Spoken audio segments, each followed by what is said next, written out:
सब्र करना चाहिए नौजवानों को। कभी मौका अच्छे दिन आएंगे, जल्दबाजी जितनी करेंगे उतनी ठोकर खाते जाएंगे। नमस्कार, मैं हूं आपका दोस्त विजय विद्रोही। आप देख रहे हैं अनकट। तो सबसे पहले राजस्थान के मुख्यमंत्री अशोक गहलोत का ये बयान सुनिए। ये बयान उन्होंने कांग्रेस के राष्ट्रीय अध्यक्ष की वोटिंग के लिए वोट डालने के तुरंत बाद दिया। ये साहब बहुत भारी बहुमत जीतेंगे, बहुत अनुभवी व्यक्तित्व धनी है। और मैं समझता हूँ कि पूरे देश के अंदर एक माहौल है कि जो व्यक्ति 50 साल से राजनीति कर रहा है, 9 बार तो विधानसभा में रहे, 2 बार लोकसभा में रहे, अभी वो आपके राज्यसभा के अंदर नेता प्रतिपक्ष है, सेंटर में भी उनका अनुभव है। तो ऐसे व्यक्तित्व के आदमी को अगर मौका मिलता है तो कांग्रेस में मैं समझता हूँ नई जान फूकेंगे।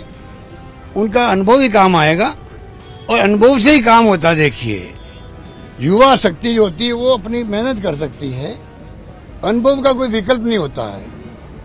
अनुभव का कोई विकल्प नहीं होता। दिमाग में रखे हमेशा जिंदगी के अंदर हर एक व्यक्ति के लिए अनुभव ही होता है। अनुभव से ही, चाहे गांव हो, चाहे कस्बा हो, चाहे जिला, प्रदेश या देश हो, अनुभव का कोई विकल्प नहीं है। उसी के आधार पर उनका लाभ हम सबको मिलेगा। तो आपने सुना ये बयान। अब कहने को तो आप कह सकते हैं कि साहब मल्लिकार्जुन खड़गे 80 साल के हैं, उसके मुकाबले शशि थरूर 66 साल के हैं, युवा हैं। तो वो शशि थरूर के लिए कह रहे हैं, वो ये कह रहे हैं कि साहब अनुभव कभी मात नहीं खाता, युवाओं के लिए मौके आएंगे, अच्छे दिन आएंगे युवाओं के लिए। लेकिन क्या वाकई में अशोक गहलोत के निशाने पर शशि थरूर थे, या जैसा कि कहा जा रहा है कि एक बार फिर बिना लब पर नाम लिए सचिन पायलट को उन्होंने कोसना और उन पर तंज कसना शुरू कर दिया है। बेल्लारी की यात्रा से गए थे अशोक गहलोत मिलने राहुल गांधी से। उसके बाद दोनों तरह की रिपोर्टिंग हुई कि साहब कुछ खिंचे राहुल गांधी दिखाई दिए, जाते जाते खड़गे को नमस्कार किया अशोक गहलोत ने, राहुल गांधी की तरफ देखा तक नहीं, 1 सेकंड रुके तक नहीं, पीछे की कतार में बैठे, जबरन सामने आकर बैठ के बहुत सारी बातें हो रही है। वो फैज साहब का एक शेर है कि वो बात जिसका पूरे फसाने में जिक्र ना था, वो बात उनको बहुत नागवार गुजरी।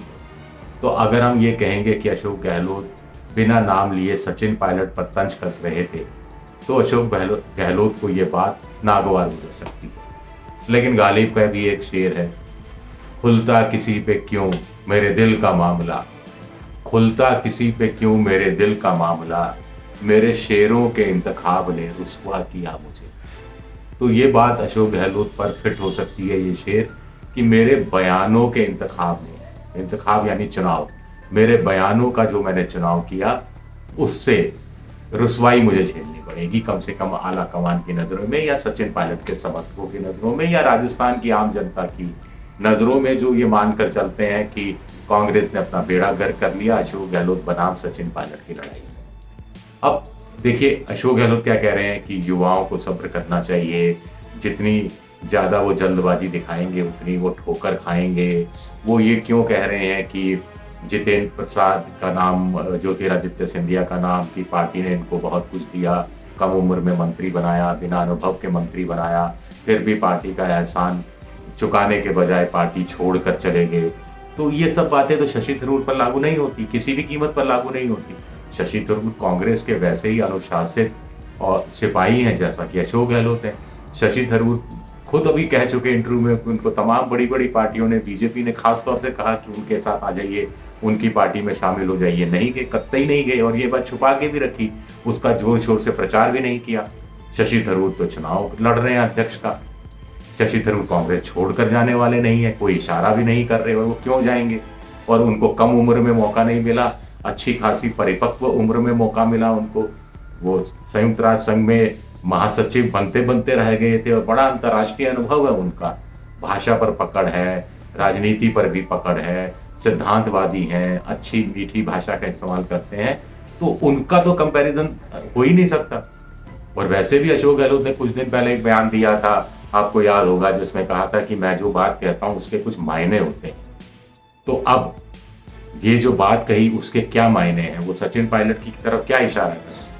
क्या वो इशारा कर रहे हैं कि तुमने जितना बिगाड़ना था बिगाड़ लिया, अब जितना और बिगाड़ने का सोच सकते हो सोचते रहो, मेरा कुछ नहीं बिगड़ने वाला, मैं मुख्यमंत्री बने रहूंगा दिसंबर 2023 तक, जब तक कि अगला विधानसभा चुनाव नहीं होता, और आप मेरा कुछ नहीं बिगाड़ सकते। आप सिर्फ ठोकरें खाते रहेंगे और ज़्यादा ठोकरें खाते रहेंगे अगर लाइन पर नहीं आएंगे। और वो ये कहना चाह रहे हैं अशोक गहलोत सचिन पायलट को कि देखिए इंतज़ार कीजिए, सब्र कीजिए। बार बार वो एक शब्द कहते हैं कि भाई जिनकी रगड़ाई नहीं हुई, हमारे टाइम तो हमारी बड़ी रगड़ाई हुई थी, जिनकी रगड़ाई नहीं हुई और जिनको पद मिल गया उनको फितूर सवार है, वो फितूर करते रहते हैं। तो ये बात भी कहीं ना कहीं डायरेक्ट इनडायरेक्ट रूप में सचिन पायलट पर लागू होती है। उनकी भी राजनीति में बहुत ज़्यादा रगड़ाई नहीं हुई थी। राजेश पायलट के बेटे राजेश पायलट की अचानक मौत हुई, उस समय वो शायद विदेश में थे, ऑटोमोबाइल इंजीनियरिंग की पढ़ाई कर रहे थे। पढ़ाई पूरी करने के बाद आए, फिर जैसे ही 25 साल क्रॉस किया, उस समय 25 साल के भी नहीं थे, तो लोकसभा का चुनाव लड़े। उसके बाद मनमोहन सिंह सरकार में 2 बार शायद मंत्री रहे, राजस्थान में प्रदेश अध्यक्ष रहे, उप मुख्यमंत्री रहे। जब उप मुख्यमंत्री बने तो भी प्रदेश अध्यक्ष का पद उनको मिला। तो अशोक गहलोत कहीं ये तो नहीं कह रहे, सचिन पायलट का नाम लिए बिना उनको निशाने पर तो नहीं ले रहे, जब वो कह रहे हैं कि बहुत जल्दी बहुत मिल गया, बिना रगड़ाई के मिल गया तो फितूर सवार हो गया और जल्दबाजी कर रहे हैं। युवा हैं, वक्त का इंतज़ार करना चाहिए, इनके अच्छे दिन आएंगे। इनके अच्छे दिन आने से कोई रोक नहीं सकता, लेकिन पहले कांग्रेस के तो अच्छे दिन आ जाएं। और बुजुर्गों का सम्मान होना चाहिए। अनुभव हर कीमत पर अपना असर रखता है, अनुभव की हर जगह कीमत होती है और अनुभव का कोई विकल्प नहीं है। एक बात उन्होंने कही कि कोई विकल्प नहीं है। तो क्या ये सब सचिन पायलट पर तंज कसने का मौका कोई गंवाना नहीं चाहते अशोक गहलोत?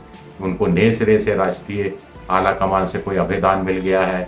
मल्लिकार्जुन खड़गे उनके पुराने मित्र हैं, दोस्त हैं, उनके लिए जिस ढंग से वो बैटिंग करते रहे हैं और मुख्यमंत्री होने के बावजूद बयान दे दिया अशोक गहलोत ने कि पीसीसी डेलीगेट्स को राजस्थान के जितने हैं उनको मल्लिकार्जुन खड़गे का समर्थन करना चाहिए। फिर उस बयान पर वो अड़ भी गए कि साहब मैं तो उनका प्रस्तावक हूँ, प्रस्तावक के नाते ये बयान दिया था।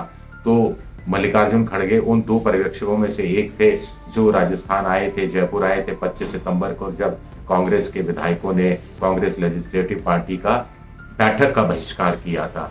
तो उनको अपना पक्ष में लेने की जरूरत महसूस हो रही है अशोक गहलोत को, या पक्ष में ले चुके हैं और उनको पता है कि मल्लिकार्जुन खड़गे हिंदी भाषी क्षेत्रों में अगर कांग्रेस को आगे बढ़ाना चाहते हैं राष्ट्रीय अध्यक्ष के रूप में, तो उनको अशोक गहलोत जैसे नेताओं की जरूरत पड़नी ही पड़नी है।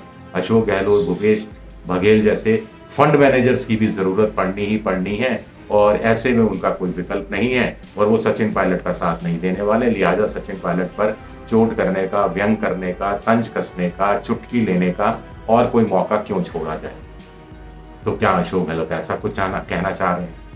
अपने आप में सवाल है। देखिए फिर बयान सुनिए आप। सब्र करना चाहिए नौजवानों को, कभी मौका अच्छे दिन आएंगे, इनके दिन भी अच्छे आएंगे, कोई रोक नहीं सकता। अवसर मिलेंगे इन लोगों को, जल्दबाजी जितनी करेंगे उतनी ठोकर खाते जाएंगे। अब आपने सुना, अब कुछ आपको थोड़ा थोड़ा साफ हो रहा है। अशोक गहलोत कहते रहे हैं, मैं फिर दोहरा रहा हूं कि मेरी हर बात के कुछ मायने होते हैं। तो क्या मायने? अब खुद के जब गांधी नेहरू परिवार से संबंधों की बात कही तो अशोक गहलोत उसको आध्यात्मिक ऊंचाई तक ले गए। विनोबा भावे का जिक्र कर दिया कि विनोबा भावे कहते थे कि मेरे और भगवत गीता के बीच में जो संबंध है वो आध्यात्मिक स्तर के हैं और वो तर्क से परे हैं। तो यही बात उन्होंने कह दी कि उनके जो सोनिया गांधी यानी आला कमान से, गांधी नेहरू परिवार से जो रिश्ते हैं वो तर्क से परे हैं। यानी कुछ लोग सोचना, उल्टा सीधा सोचना बंद कर दें, क्योंकि तर्क से परे चीज है, आध्यात्मिक ऊंचाई तक के रिश्ते हैं, तो कोई बिगाड़ नहीं पाएगा उनका उस रूप में। क्या ये वो कहने की कोशिश कर रहे हैं? और इससे राजनीति, राजस्थान की राजनीति जो पटरी पर आती दिखती है, क्या फिर बेपटरी हो जाएगी? अशोक गहलोत के इस बयान के बाद सचिन पायलट बिना नाम लिया अशोक गहलोत का क्या कोई बयान देंगे? अभी तक तो वो चुप्पी साधे रहे हैं, बीच में हल्की फुल्की कुछ बातें करते रहे हैं। अभी जैसे कोटा में, बारा में वो दौरे पर गए थे तो एक जगह, या टोंक में भी उन्होंने एक जगह कहा कि देर लगी आने में मुझको, लेकिन अब मैं जल्दी आऊंगा, मैं और देर नहीं करूंगा। इतना डर क्यों है? बड़ा सवाल उठता है कि कांग्रेस जब एक पॉजिटिव वाइब्स के साथ आगे बढ़ रही है तब ऐसा बयान फिर आ जाता है। शुक्रिया, बहुत बहुत शुक्रिया।